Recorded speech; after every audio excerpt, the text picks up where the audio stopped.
Girl, I done been down to the happy hour, so you know this review about to be what? Lit! What up, everybody? What up, everybody? Let's talk about it. It's April Dawn. What up, everybody? It's April Dawn. What up, everybody? It's April Dawn. Let's talk about it. What up, everybody? It's April Dawn. Let's talk about it. This is Lovecraft Country, Season 1, Episode 5. It's on and poppin'. No, that title was Strange Case, but it is on and poppin'. Let's get into it. I don't want to waste no time. I had to block somebody last week because they talking about I was taking too long introducing myself. I was like, you tried me, okay? But now you blocked. But we gonna get into it. It was like, y'all. Woo! Let's do it. So we start off the episode this week. We see a woman. She wakes up and she's getting herself together and she's, waking up. Waking up in the damn morning. So she wakes up and she's white, bitch. And she's like, girl, my skin is mayonnaise colored. I don't. She runs to the mirror like, wait a minute. My hair is like spaghetti. I don't know what to do. My skin is pasty.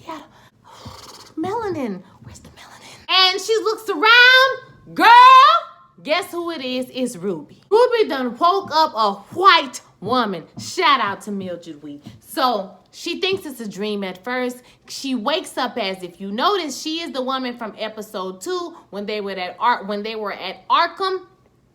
The lady, the sheriff lady with the gun, the one they got killed, or maybe she's still alive, who knows? She is who Ruby has woke up as. So she goes to the bathroom. She thinks it's a dream. She washing her face. She's trying to get herself together. She's disheveled. She walks through the streets in a robe. She looks at herself in the window.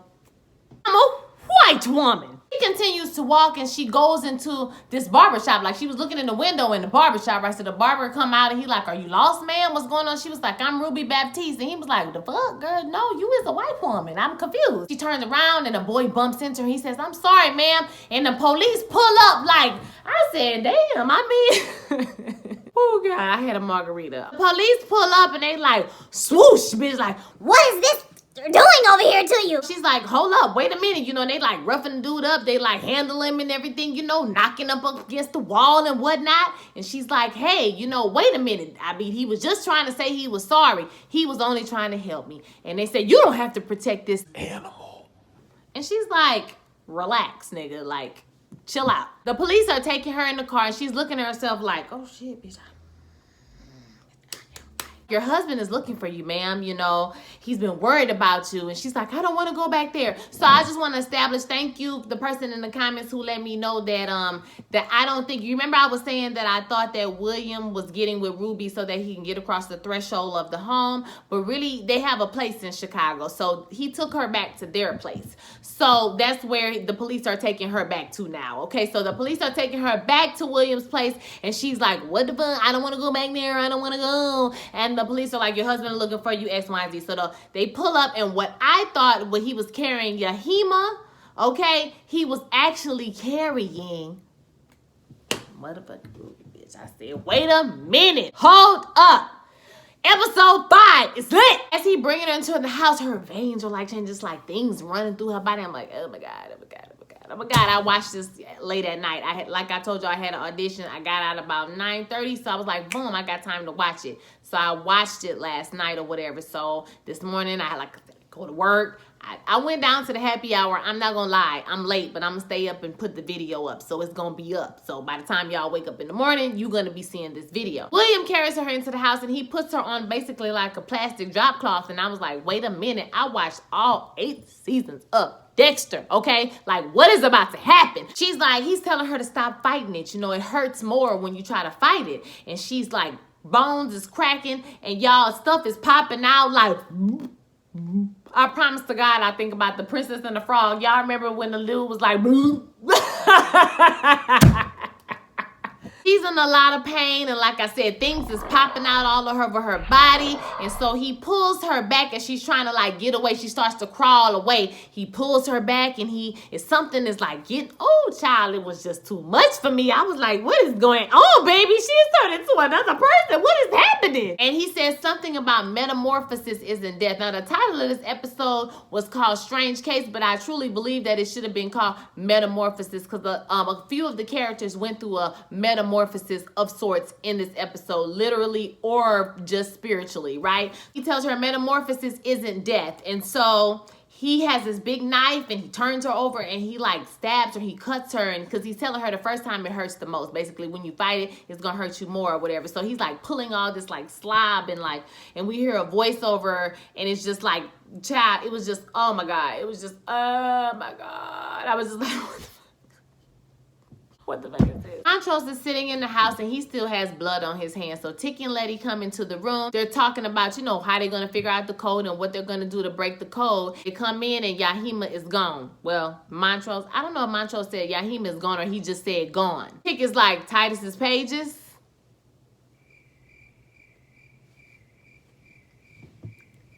Montrose says, gone. Letty is looking like, oh, you know what I'm saying? Like, she's not thinking the worst.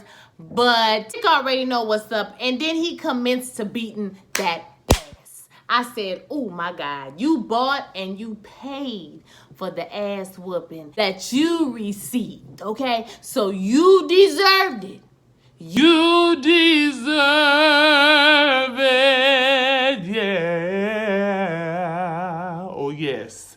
Letty called some people to come into the room. They're trying to break up the fight or whatever, and it had got a little bit too out of control, baby. It was a lot going on. Nick was still beating up his dad, like he was beating him like he was trying to kill him. At this point, when you be like, break it up, stop, y'all stop fighting, baby, don't. Like, that's the point where it had got to. He finally starts fighting him. He runs to Letty, and he's like, did you take pictures of the pages? And she's like, she's so shocked. She's not saying anything, He's like, did you take pictures, Letty? Tell me if you took pictures right now. And I was like, it's getting very scary, okay? This is getting very out of hand, okay, sir? Like, I'm gonna need for you to bring it down some levels. So he runs away. He goes down to the basement. And he starts looking at the pictures and pulling all the pictures or whatever. He's like, if you took pictures of him, give it to me now. And Letty is just looking like she's afraid, you know what I'm saying, of him. He runs up the stairs and leaves, and then we see that what she had, everybody say it with me, a what? Bat. She had a bat, bitch. One thing they gonna have is the damn bat. William comes into the room. He had took a shower, I think, and Ruby is laying in the bed. She's bucket naked now. She's as herself now. She's African American again, okay? He thinks Ruby is asleep, but obviously she's awake. But he talks about metamorphosis like butterflies, like they come into or they grow from a caterpillar, right? So he was thinking about how metamorphosis can be done in like this in humans. He says he got laughed out of the research community until he met Hiram, so Epstein. Now, I want y'all to know that last week they had a lot of controversy about, anti-Semitism and as far as using the name Hiram Epstein and how that worked, and within the episode, and how, and then they also had a thing about the LGBTQIA. They had some issues with the way the character Yahima was killed. Now, I thought that maybe Yahima was going to come back, and it's a possibility that she still may come back, but it was hard to watch. I'm just going to be honest with you. It was kind of hard to watch them kill her like that, and I kind of felt like, why would they bring a character like this onto us in such dramatic fashion and not have her just die moments later, you know what I'm saying? So I did feel like that was hard to watch, but I didn't even think about that in the story, and some people were offended about the fact that Montrose said, what are you? And then, but I felt like it was immediately corrected when Tick immediately after him said, who are you? Like that. And so I felt like that kind of corrected itself, like the show is trying to say you are wrong. But I also feel like to a certain degree, okay, walk with me, okay, people? I feel like to a certain degree, the show is filmed in the 1950s. So if it's okay for us to show overt racism on TV, it's okay for us to be true to the times. Now, I'm not saying we should walk around and be, anti. You feel what I'm trying to say? But what I am saying is that to represent the era of like if you do a show based on you see what I'm saying? You're going to have to represent the period and the beliefs of those people at that time. So you can't just be true to one part, you see what I'm saying, and not be true to the other part. You feel what I'm saying? I'm trying to still make my coins. You see what I'm trying to say? Okay, so roll with me. You feel what I mean? So I can see both sides of the argument. That's like one of the crooks to being a Gemini. Yes, I am a Gemini. Don't be calling me crazy, because I'm not crazy. I'm nice and I'm loyal and I'm not two-faced. Okay? Don't do that. I see both sides of the argument. So I want to hear what you guys think about that. Did y'all hear about that? Like, do you have any comments? I really don't have an opinion on it because it didn't catch me in the episode, other than, like I said, that was hard to watch Yahima get killed. But now he says he can understand the universe. You know, he create magical doorways and all this kind of stuff. And so he speaks something in the language of Adam. He goes to her bedside and he tells her, girl, I know you awake. Okay, girl, stop trying to play like you sleep. Girl, we know you awake. She opens her eyes. She sees butterflies go all around her. And she's like, oh my God, is magic real?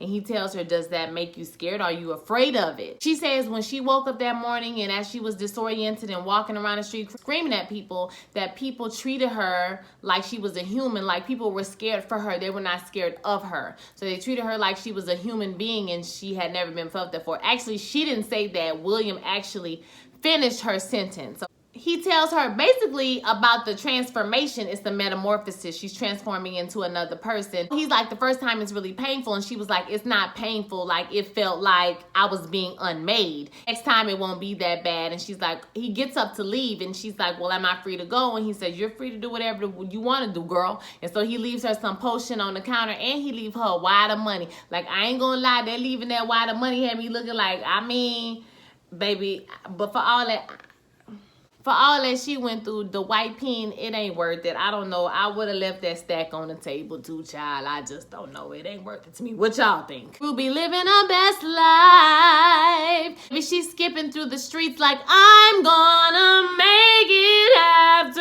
all. I mean, her outfits was fabulous, honey.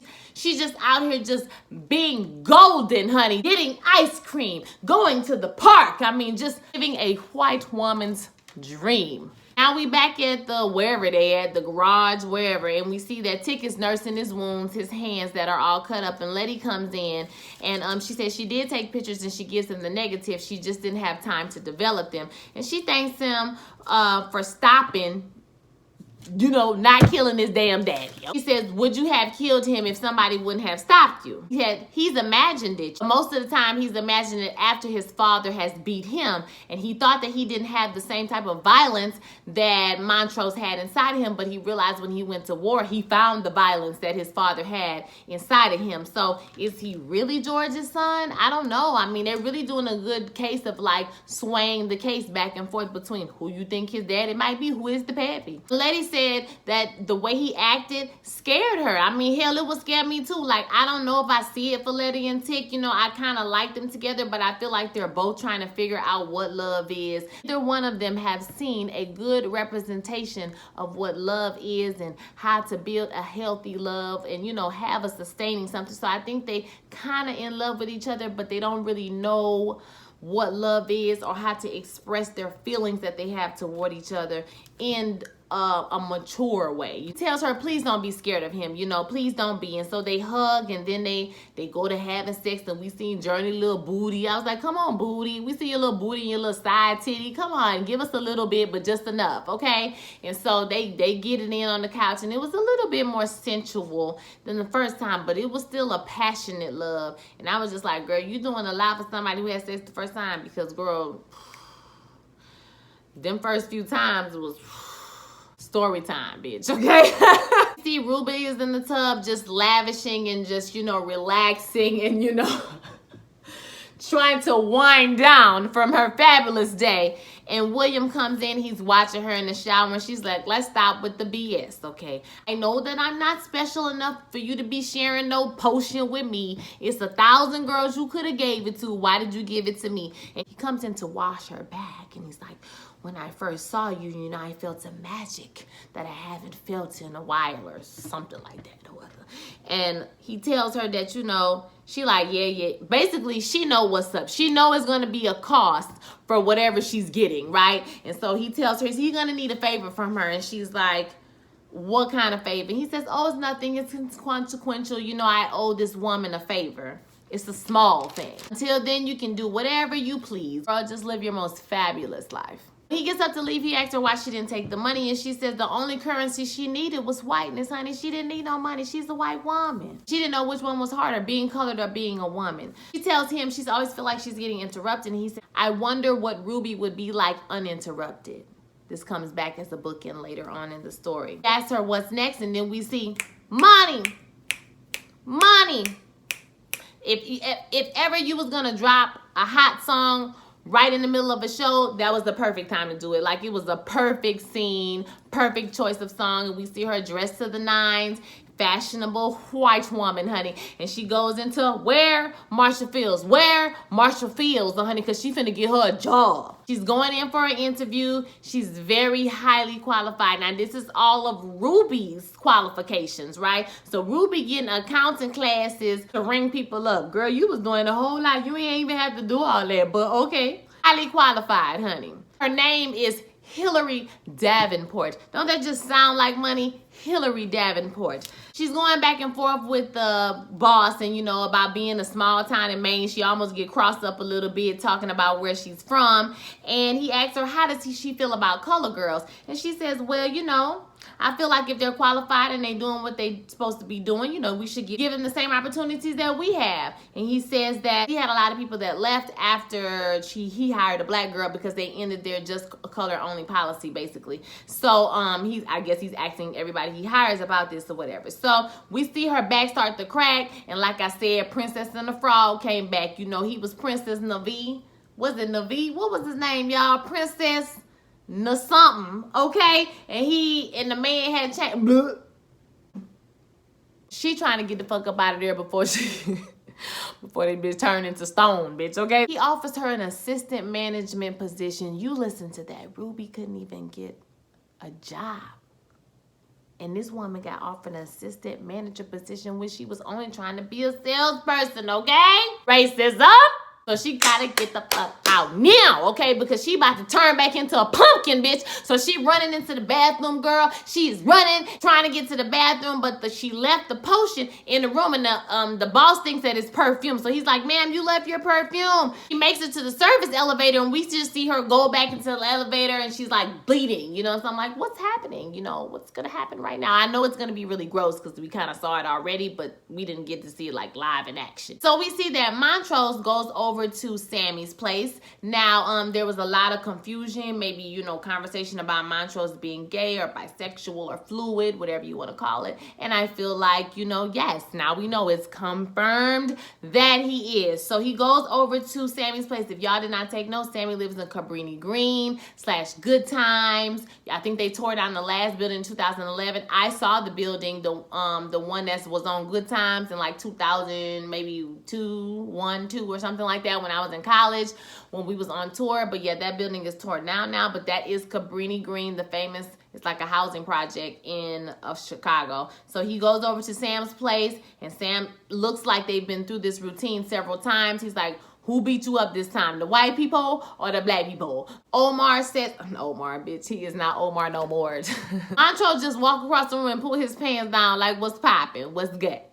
And when I tell you, the grossest shit to me out of the whole episode, the skin peeling, having sex, I'm not worried about any of those things.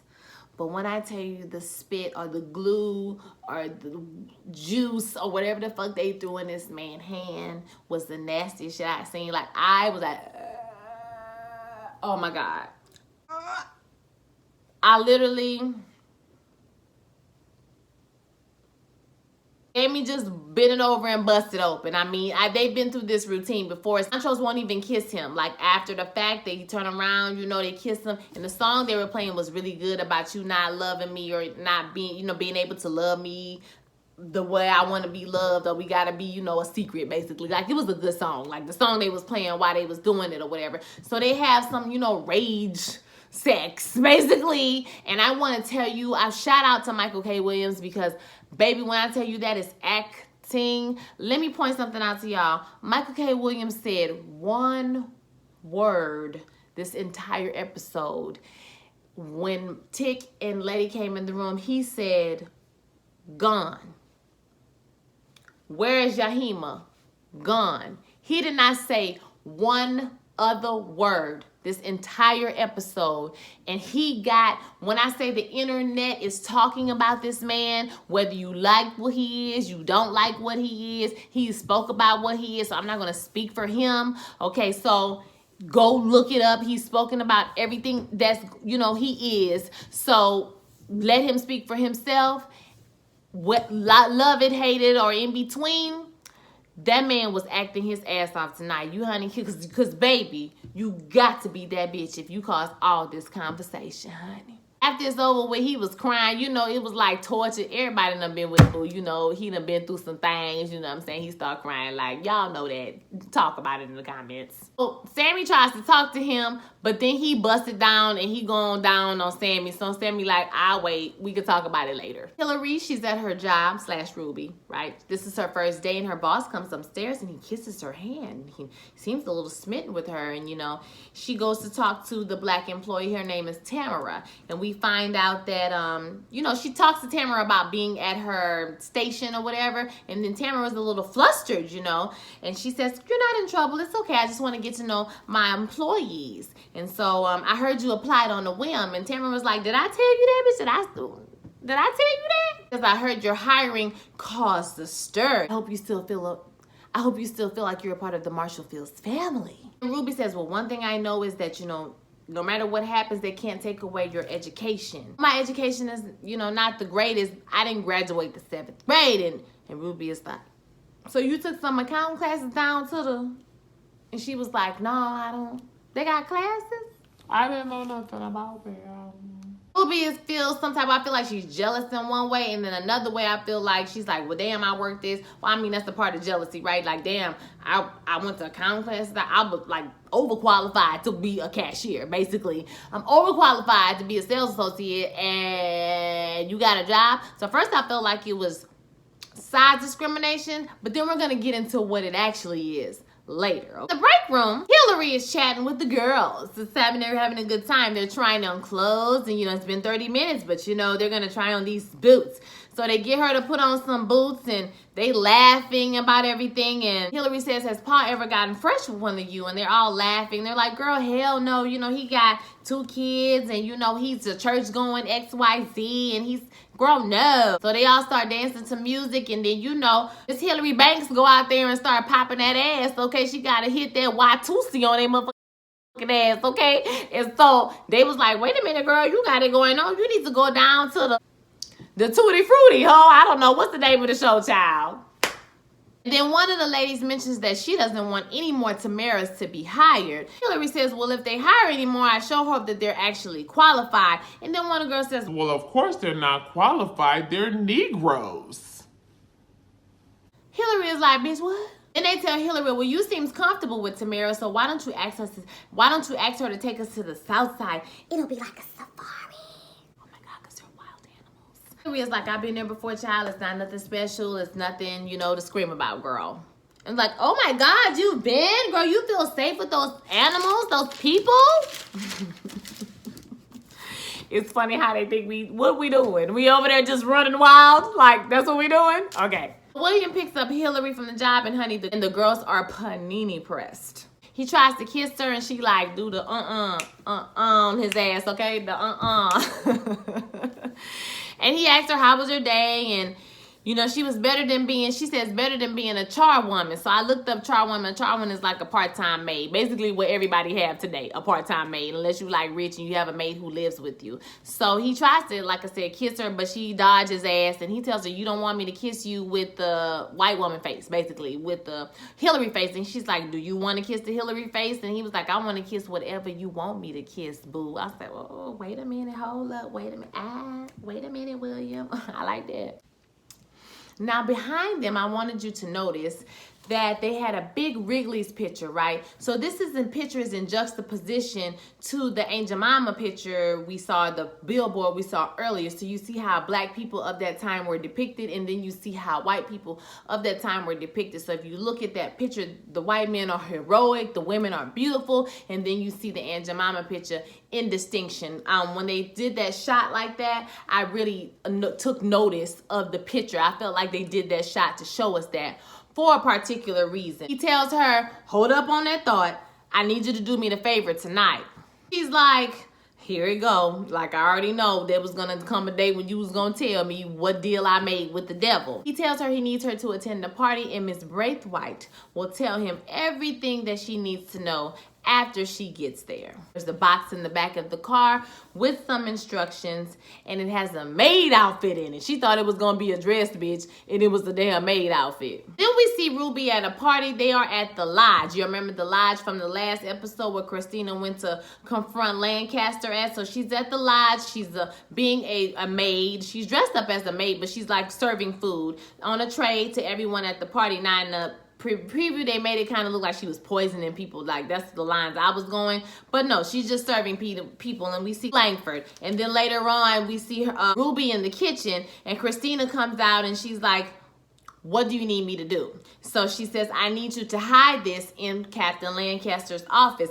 And it's like a stone with the symbol that was on the hood that, you know, the sons of Adam, when they was doing the ceremony with Tick on that second episode. So that's the same symbol. We don't know what it means yet. And I want to say that was on the cave when the elevator was going down, that same symbol or some semblance of that symbol was on the wall. What do y'all think? Y'all saw those things that was lighting as the elevator was going down. What do y'all think? And she says, do you care about him more than the opportunities that he offered you? My thought was, how long has she been laying up with this man? Maybe for a couple of days. So why would she have feelings for him? Why would you even say that, Christina? Because you're trying to play to her womanliness, or, you know, the care about him. And apparently Ruby has a feeling, or maybe she thinking about might having a feeling. And so she tells her that William is the heir of this lodge, and the Captain Langford shot him in the back and threw him in the lake.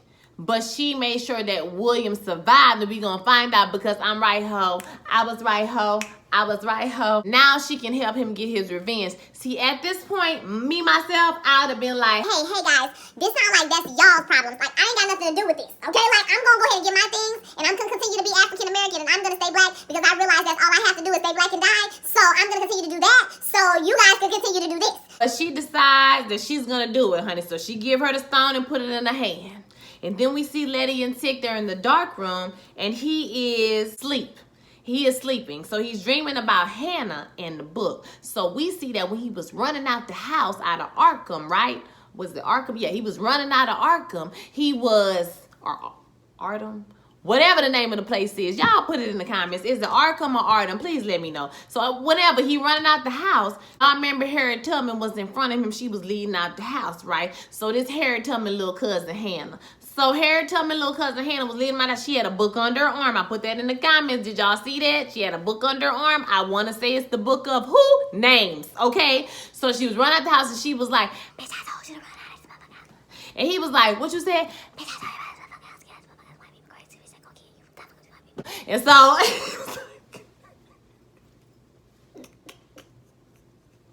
he starts to catch on fire. He's burning. He is inflamed. And then he wakes up from the dream. He's trying to figure out the code that is on the ring. So the initials of like his grandfather, somebody Sampson, on his mama's side is on the ring. So he's figured out like 11 words in the language, but he doesn't know if the symbols, or if the language is analogous to English, right? So if the words mean the same things, but he thinks he's figured out at least 11 words in that language. So that's pretty good. Yahima's help would have been a whole lot of help in this. Letty is like, well, I know why he let her go. You know, they would have been no worse than Titus had they kept her locked up here. And Tick has to let her know, like, girl, he did not let her go, girl. He killed her dead. Letty is like, bitch, this done went too far. Like, I can't do this no more. It's too much, baby. I can't do this. The evil is corrupting them. Says he can do protection spells to protect them. How can that be wrong? And she says, look what your pappy did. Look at your pappy. Then we back to the lodge, and Ruby got into Langford's office, and she's trying to figure out how to hide this stuff or whatever. And then she hears somebody in the closet. Now, instead of putting the stuff down, getting the hell out of the office, she decided to go and find it. I was like, this is not realistic. Okay, so she goes over to the thing, and she opens the closet, and she sees that it's a dude up in there that's like getting tortured and like tied up and shit. And Langford comes in, so she has to get into the closet with him, and he's like making noises. She up in there beatboxing and shit. Langford is going on about he's working, you know, overtime trying to get this ring, and he needs Horatio's pages to get him in. He took off his shirt. Bitch, I said, what is that. Wait a damn minute right yeah, okay? Y'all, it was like, first I was like, is that a tattoo? Second, I was like, is he burnt? Third, I was like, is this an African-American man's chest? What's happening? Logically, if he was dealing with Hiram Epstein, and Hiram Epstein was doing experiments with black people because he thought they were dispendable, right? So maybe something got crossed up with them experiments and he did what the fuck? What was on his chest? Do anybody know? We've discussed this in the Facebook group. I don't know. I was confused. I have no idea. It was dark. I couldn't tell if it was a tattoo. I was looking really hard and I don't know. Okay? I don't know. But whoever did the makeup and the special effects for this episode, like, y'all did the F out of that. Y'all need to get nominated for all the awards, baby. Because when I tell you I was about to throw up several times this episode, baby, y'all did that. So old dude that he with says he told the sheriff to protect the Winthrop Observatory from vandals. I feel like this is important. Langford is like, Christina's gonna get the orrery. She's gonna lead us right to it. And then Zedanig, I don't know, child. Somebody with a Z. Drop the dime. That's the dude that's in the closet that's getting tortured, right? Drop the dime on the stolen money. Oh, he haven't told us nothing. And they said, okay, well, he'll talk soon. The dead always do. I said, wait a minute. Y'all gonna kill him? And then you gonna talk to him? How this gonna go? Hillary goes to talk to Tamara about the display. She chastises her a bit, and she says that your best is not good enough. She gets on to her. And she says, if you're gonna be a credit to your race, you gotta be better than mediocre, honey. Because let me tell you something, these white folks is so they got going on, girl. You wouldn't even believe. And so some of her other co-workers over here, and her boss walks up behind her and interrupt her. He asks her if everything is okay. And she's like, everything is okay. You know, I'm just getting acquainted with my employee. And you know, she's telling us that she's gonna take us to the South Side tonight for a girls' night out. So she did a white woman thing and like pressured her into it. I feel like this scene was important because they were like kind of highlighting like the respectability politics. Like when you start speaking in respectability politics, guess what you sound like? What this poem is sound like right here. You know, Tamara wasn't doing what she was supposed to do. Instead of saying, if you're gonna, you know, instead of saying, hey, let me help you, let me show you how to do it, let's do it faster, let's practice, let's work together. Instead of doing that, what she would probably do for somebody who looked like her, okay, she says, if you want to be a credit to your race. Now, this is what I don't like about Ruby's character, but I think it's going to change through this experience, right? That she really bought into the respectability politics, and I'm just not a person who buys into respectability politics at all. We with Montrose and Sammy is all in drag. He's looking very lovely, if I might add, and he's making up Montrose's kind of like all his bruises and things that's on his face, trying to make him look better. He looks very fetching, and Montrose is silent. Like I said, he don't say nothing pretty much this whole episode, y'all. And his friends and everybody is there, and they like, have you kids? We saw some people from, was it Drag Race? Or I think we saw some people from Drag Race. They're working, honey, and I'm here for it. I love it. So they were asking about the relationship. Y'all go together yet? And they're like, you haven't even kissed him yet. Y'all ain't even smacked lips. And so we see Sammy sachets around the living room. He gives a little, you know, performance poem about the Locosta Migrata. You know, it's the dance. And so it's really cute. And we kind of see that Montrose is, it feels like Montrose is just a really closed up person. And it feels like he wants to love because, like George said, you have so much love in your heart. He wants to give it. But oftentimes, y'all, those people are the people that's the most closed off because they're very sensitive. And they weld themselves up in a wall. So it's like, you know, once you touch the sensitive part of them, you know, it's like they can't, you know what I'm saying? So they weld themselves up. So that's interesting. This is interesting about his character, his misguided attempts to try to protect his son. And I feel like in the group, we talked a lot about Montrose's motives, and a lot of people have all these theories. And, you know, I respect everybody's theories, right? But I think that at essence, it's a misguided attempt to try to protect your child from something that's probably inevitable for him. And I think that because of him and the life he's lived, and him being a black man during this time, I think that he's struggling with his own sexuality. Number one, this is the 1950s. and he's a black gay man, or bisexual man at the most, fluid man, whatever you want to call it.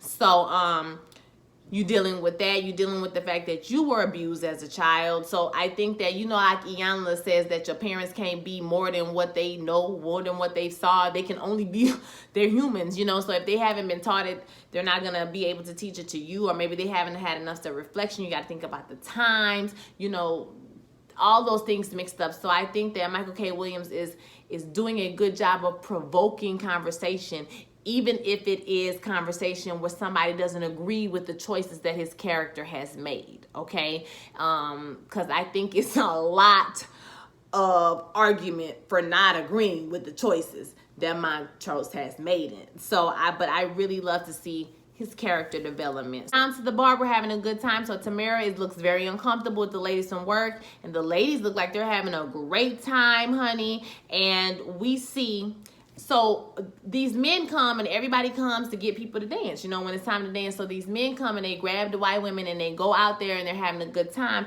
And we see that Hillary is very upset, / Ruby, right? Is very upset because I feel like it's a combination of you've been in the room with these people and privy to conversations that they have about us. And now you're in a space where they, even though they're talking about you going to safari and those people, you fetishize the community. You want to be a part of it. You want to be us, and we want to be you. Like in essence, you know, is what she's going through. I think as a character, like, damn, I'm out here trying to do X, Y, and Z, and they just get to do whatever, and they get to come into our space, and our men are just dancing with them. It's no problem. And like, this woman could snap her fingers, and you could literally be hanging from a tree. You know what I'm saying? Like, but it's no problem for her to come into your room. Like, that's come into your space, invade your space with no problems. I think she was just feeling like all this pent up anger, and she's pissed at this point. She goes outside to the back or somewhere out, and she's out there smoking a cigarette, and everything is starting to wear off, and she's not trying to fight it at this point. So she has the bottle and she kind of like breaks it, but I don't think she even wants to change back or wants to stay what she is. So she changes back, and we see the full effect of her shedding her skin. And like I said, baby, when they did that, they did that. It was absolutely disgusting to watch. It was like another person. And I want to say the first time she did it was when William helped her along. He cut her, and the eye of Ruby was trying to come back out, and that's when he cut, like, he helped her along. It was just, he sort of looked like a snake shedding her skin. And the very first time when William was cutting on her, they had a voiceover of the animal. I want to say it was a snake, but it could have been something else that sheds its skin. And the man was talking about the animal having a what? Metamorphosis. As she's done, she runs behind. She's all bloody all over. And she sees this white man run out the back of the building. He's trying to assault, guess who? Tamara. And he says he just want to smell it. He heard it smell sweet down there. That's what you heard? She says she doesn't want to do it, and as she kicks him, he turns around and wipes himself off, and he calls her a nigger. And he wipes himself off and slicks his hair, and she sees that it is none other than her what? Good Christian boss. So now we know why he hired Tamara, because he wanted to smash Tamara. He didn't hire Ruby. It didn't have nothing to do with her weight. It didn't have nothing to do with her education level. It had to do with the fact that he didn't want to smash her, and if he didn't smash her, he probably would have smashed somebody else down to that job as well, because he sure did Hillary on the hand. That's all I'm trying to say.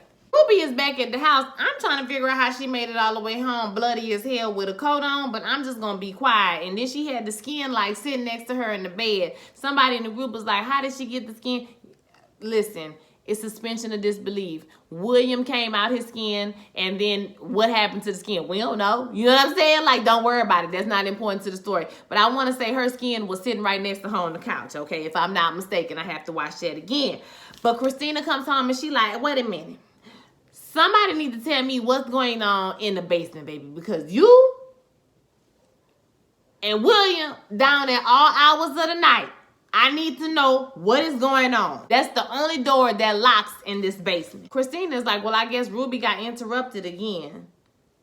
And she like, wait a minute, how you know? And Christina starts to give her the speech. I know you're tired. I know you're sad. I know you're delusional. And she like, girl, shut up. Don't nobody want to hear all of that, okay? You cannot understand my perspective. And after today, I have seen that all white women are disillusioned with is themselves, honey. Y'all don't do it. Christina's like, you're right. We want to be you and you want to be us. But I think you misinterpreted William's offer. He offered you magic, and magic is the opportunity to do what you want, okay? So do you want to get it popping? That's the currency, bitch. Ultimate freedom. Who is? Ruby interrupted. Ooh.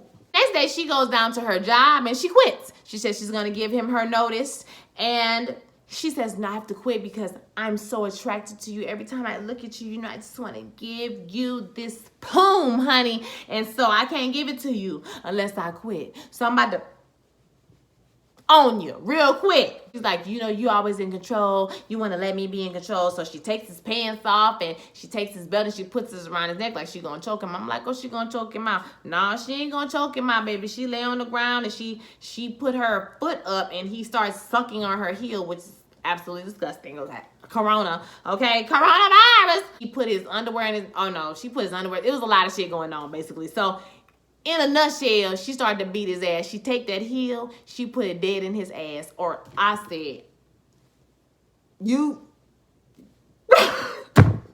It was epic. Like, it was epic TV, okay? Legendary scene, gonna go down in the history of television. She beats his ass. She puts the heel in his behind several times, and she lets the skin peel off of her. As this is happening, she didn't even feel no pain, okay? She was in it. And then he turns over and she says, I just want to let you know that it did this to you, okay? Then we hear Cardi B, because Ruby has on what? Bloody shoes. Lady in the bathtub and she's reading the Bible, and Tick comes in with her and he asks her if she's okay, and she says she's trying to pray for Yahima and her mother had faith, but she just went to church, but she was no true believer. Like, she was just putting on a show. And so now she's trying to figure out what to say and trying to figure out what to look for, and she doesn't even know what to look for. So she says she's seen so much bad in the world, she's just trying to find something good. He says, what do you mean? She says, well, I thought we were gonna go somewhere. What? He says, well, you are something good. He says, what do you mean? And she says, well, I thought that me and you were gonna be doing something good. You was about to move to Florida. He tells her there was this girl in Korea. And she says, were you in love with her? He says, I don't know if I was in love with her. I don't know. He says his parents' love was enduring, but it was unknowable. And then Lady said she felt love wasn't that big of a deal. Her mama fell in love every 5 minutes, and Ruby was falling in and out of love too. So she never wanted to be with the man. She felt like it was nothing special. And so he tells her that this is special. And he's not confused about that anymore. And then we see William comes home. William comes home and he looks like he's in pain. So he's walking, he tells her, hey, hold up. He's holding his wrist, and you know, Ruby is like, listen, what's going on in the damn basement? Okay, like, what's going on? He like, just give me a minute. So the basement is where they do the transformation, basically. I think it's probably some other shit going on in the basement too, right? But the basement is where they do their transformation. He couldn't make it to the basement in time. He starts to transform into what? I told you, niggas. I told you that. Christina. We know that Christina and William are actually the same person. Now, in the book, they are not the same person, or Caleb is an actual man in the book. He's not a transformation. I did not read the book, so I don't know any spoilers about the book. This is just stuff I've heard, you know, just from reading, being in the world. I know that Caleb is a character, but he is not, like, Caleb and Christina are not the same person, okay? And I think Christina has the power to change, but she doesn't change into Caleb, put it like that. She was like, bitch, you been William this whole time. So I want to know, do Christina like Ruby? Or like what's the tea with that, honey? Like, what's the story? I want to know. Like, Don't you want to know? You see that Tick is working on decoding the figures, and he makes a phone call. This is an international phone call because it was like 25 numbers, right? So somebody answers the phone, and she says, do you believe me now? How do you know? You should have listened. Well, are you? Is she what? Is she pregnant? And we see the words that he has decoded in the book is die. Is she what? It's who? It's a woman on the phone. Is she pregnant? The preview showed we going back next week. We're going back in time next week. So we're going to get the backstory on this. So this is important. The episode was good. It was packed. The thing I like about this show is the episodes are always giving something. I like the fact that unlike my power review, which I try to generate some energy for you guys, and I think the show is good. I'm actually enjoying it a little bit, but it's just not a whole bunch of shit to laugh about. But anywho, the characters that had sex with each other last week, we don't know them people, so I just felt like, okay, you know, I guess we did a sex scene, like, okay. But these two people, Tick and Letty, when they do it, I feel it. I feel the connection. I feel the love. I feel the unsureness, the new love. Like we never knew what love was. We didn't get a good example of it, but I think I feel love. You know what I'm saying? I'm not 100% sure. Like, I appreciate the fact that Tick was honest about that. Like I said, I don't know if I 100% see it for their relationship. I'm not 100% sure. Later on, we do see Montrose at the ball, and Montrose he's having a good time. Like, he's looking at Sammy. Sammy is the belle of the ball, honey. He's twirling, he's giving life, right? And so after he's twirling around and having a good time, Montrose goes to dance with him, or he goes to Montrose to dance, and Montrose begins to dance with him and have a good time. And then Montrose lets go, and he finally has a moment where he can like be free and just twirl around and just be like fabulous. Like, I just loved it for him. Okay, they lifted him up. It was like he had a moment of what? Metamorphosis. Okay, so like I really felt for him in that moment, to have a moment of freedom, even though he's trash. You know what I'm saying? Like, he's trash as fuck. I still feel like he needed a moment to like release, because he's so tight as a character. My God, the tension that this man can convey on camera is amazing, because I'm always tense when I watch him on screen, but he's amazing. So I thought that was awesome. So thank you everybody who wished me luck on my audition. I think it went pretty well. So we'll see what happens like next week or so. I'm sure I'll hear about it. And for those of you who are like my eyeshadow, I get a lot of comments about it. It's Juvia's Place. This has been out for a while. It's not anything new. I'll show you the colors. It's the Masquerade Mini. Okay, this was like $23 I might have paid for it. It's not expensive. Here are the colors, and they're like super pigmented. So like you got to put a base on or it will stain your eye. There's a million makeup artists that show y'all how to do this way better than me. Okay, so look them up, because I only have like 1 or 2 colors on my eye. I don't do all that because I'm not no makeup. I'm just a regular bitch. Okay, so I want to hear your thoughts about this episode. I know this video is epically long because, like I said, I had a margarita. So, you know, it is what it is. And, you know, let me know what y'all think. Don't forget to like, comment, subscribe, share this video with all your friends. I will holler at you guys later. Peace.